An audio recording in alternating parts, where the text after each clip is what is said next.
Okay, so you're going to have the same currency as everybody else. When we look at the benefits, these can be divided into kind of four main areas. Firstly, essentially, there is now genuinely fully free trade in the sense that the single market has been completed, and I'll talk about each of these in more detail in a minute. Secondly, you have external stability because you're part of the Eurozone. The euro tends to be a relatively stable currency. Again, I'll come back to that in a minute. Internal stability in the sense that being part of the Eurozone should help to reduce inflation. And fourthly, there tends to be downward pressure on bond yields because there are structures such that there is access to emergency funding for governments. That makes them safer, and therefore bond yields should be lower.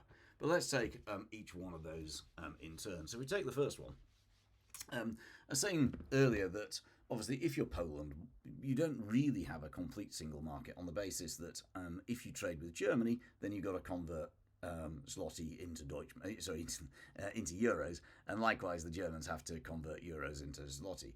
And that means that the market isn't fully competitive for a couple of reasons. Firstly, there are obviously transaction costs. So it gets rid of transaction costs. You don't have to pay to turn one currency into another. And also there is what's called price transparency. And what that means is that it's easy to compare prices. And that's going to increase competition. So I can now more easily see, if I live in Germany, that the price of a car, it might be, 100,000 zloty, but what does that mean? Don't know. But I can compare it.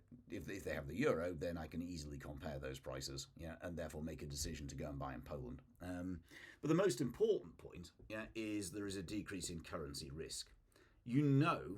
That if you are dealing with a country in the Eurozone, the price you've agreed in a contract is the price you're going to pay. There is no danger that the exchange rate is suddenly going to drop or appreciate or change, messing up your deal. And therefore, the combination of those things means that trade and competition between countries is going to be much, much greater. It's also obviously easier to travel. So for citizens' point of view, you got the same currency everywhere. You don't have to pay to change it. But the big point really is that what all of this is going to do is it's going to lead to a further increase in competition. We've already said that the European single market increases competition, but this completes it. And within that, it's also much more attractive to foreign direct investment. So you're now part of a single currency area. So it's more attractive for a multinational to come to that, and just then be able to buy and sell in euros, pay workers in euros, and so on, than again to be in Poland and have to deal with the zloty. So taken as a whole, increased competition attracts foreign direct investment and is more convenient for citizens, and that's your first advantage. The second point is what I called external stability, and what I mean by that is that if you look at the stability of a currency, and by external stability I mean essentially the euro exchange rate itself, versus say the dollar or something.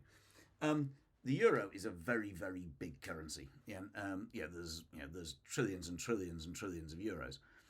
Therefore, it's much harder to speculate against the euro than it is the Polish zloty. The zloty is a smaller market. Therefore, it's much easier for the zloty's value to go up and down compared with the euro, which is a bigger market. So, as a result of that, this external stability, therefore, makes it easier to trade. So your currency is more likely to be stable against the dollar, the pound, and so on and so forth. Therefore, that's going to encourage you to engage in external trade deals. It's similar to that idea of the whole kind of no currency risk that I talked about a minute ago. But now it's a lower currency risk when you're dealing with other currencies as well. Thirdly, generally speaking, the Eurozone tends to be a low inflation area. So there is also what we might call internal stability. And what I mean by internal stability is there will tend to be low inflation. And there'll be low inflation for a number of reasons. Firstly, is because there's an increased competition. If prices start rising in your economy, then your firms will become uncompetitive, demand will fall, and therefore inflation will tend to fall. But also, secondly, there's the role of the the European Central Bank, the ECB, which is an anti-inflationary organisation. So they're very determined, that there shall not be inflation. So therefore, they will set interest rates more vigorously than a national government might. So national governments have to win elections and so on and so forth. The European Central Bank, it's not elected, so it just has a job, which is control inflation.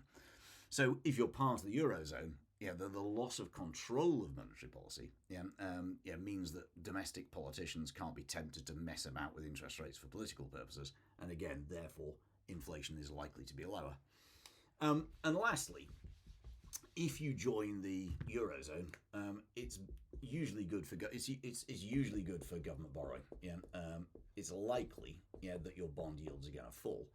Now, firstly, part of that is that is that you've signed up to these convergence criteria. So actually you've said that there is kind of some sort of debt control, debt monitoring process via the Stability and Growth Pact and the convergence criteria. Secondly, there is kind of access to kind of EU emergency funding. So that might persuade lenders that you're a safer place to lend to. Your government is safer than it would have been if you weren't part of the Eurozone. And just generally, because of the role of the ECB, there tends to be macroeconomic stability. If there's macroeconomic stability, then that means that you're a safer government to lend to, and therefore, again, bond yields tend to be lower. So, what's that saying to us? Oh, you're shitting me. Oh, no, oops. I thought I wasn't recording there. Oops, sorry. So what was... very rude. So what we're saying is that, taken as a whole, having the same currency as other member states comes with a number of benefits. It completes the single market. It makes it much easier to trade and for competition to take place because of a lower exchange risk and price transparency. It's easier to trade with other countries because you're using the euro, which is a more stable currency. Inflation will tend to be lower because of competition and because of the role of the European Central Bank. And overall, government borrowing for members in the Eurozone tends to be cheaper because it's a more stable area and you have access, probably, potentially at least, to EU emergency funds.